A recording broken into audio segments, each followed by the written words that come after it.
Uh, Assalamualaikum warahmatullahi wabarakatuh.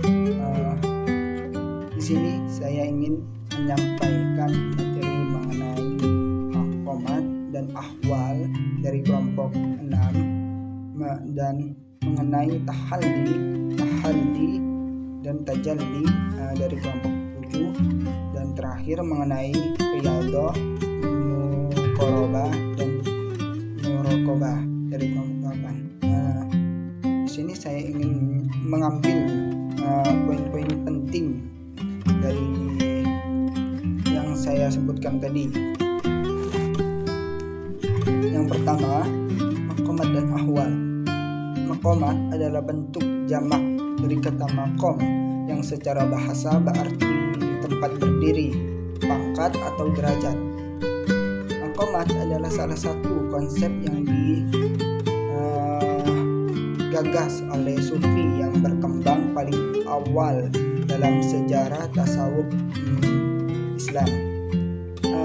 Sedangkan ahwal adalah keadaan mental yang dialami oleh para sufi selama perjalanan mereka.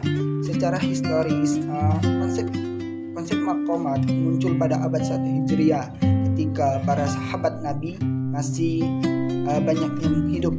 Sosok yang memperkenalkan konsep tersebut adalah menantu Rasulullah SAW, yaitu sahabat Ali bin Abi Thalib. Contoh ahwal dalam keadaan mental yang dialami oleh para sufi selama perjalanan mereka. Yang pertama itu muraqabah, yaitu konsentrasi penuh pada Tuhan. Yang kedua mahabbah, yaitu cinta kepada Tuhan.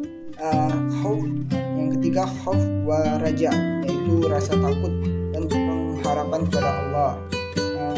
Yang keempat sauk, yaitu keadaan rindu yang mendalam kepada Tuhan. Yang kelima uns, ialah keadaan yang penuh dengan keintiman dan persabaran dengan Tuhan, dan persahabatan dengan Tuhan.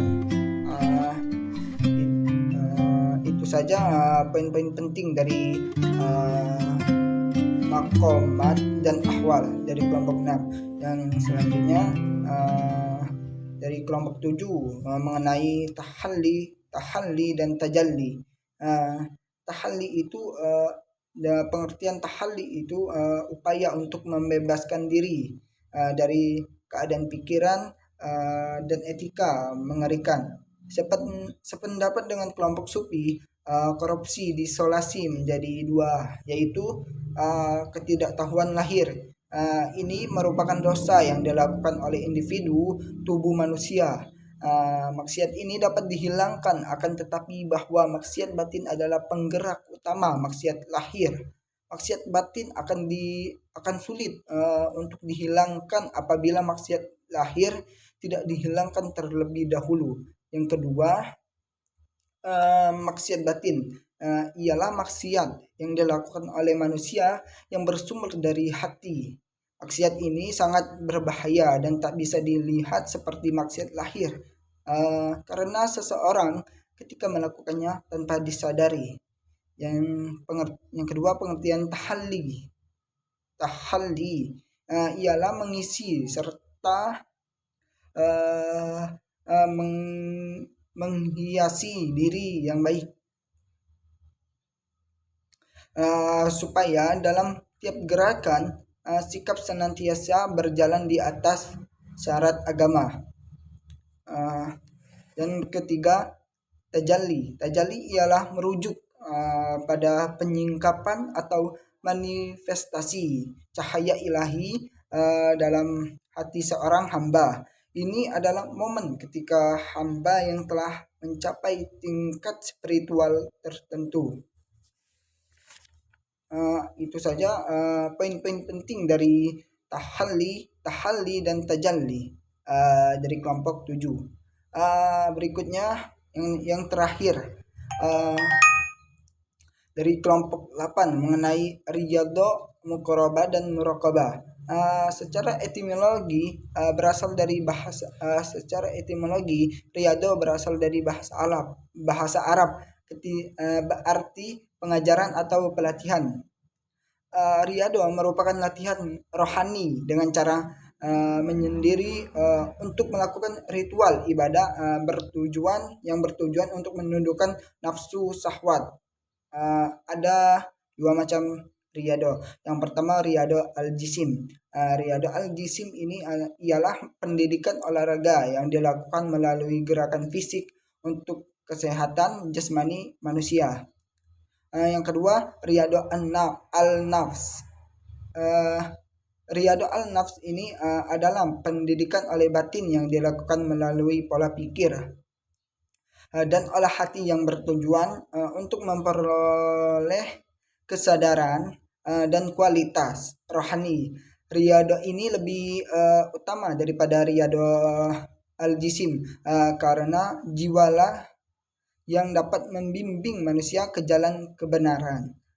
Adapun 4 macam bentuk-bentuk riyadhah. Yang pertama itu taubat, yang kedua zikir, yang ketiga sholat, yang keempat puasa. Selanjutnya pengertian muqarabah. Pengertian muqarabah ini adalah usaha-usaha seorang hamba untuk selalu berdekatan dengan Allah Subhanahu wa taala, yakni saling berdekatan antara hamba dan Tuhannya. Untuk mendekatkan diri kepada Allah ini harus diiringi dengan nilai-nilai keikhlasan dan kesungguhan untuk mencapai riyadhahnya. Yang ketiga muraqabah. Muraqabah ini adalah sebuah konsep penting dalam tasawuf yang mengacu pada kesadaran akan kehadiran Allah Subhanahu wa taala dalam setiap saat dan dalam segala kondisi.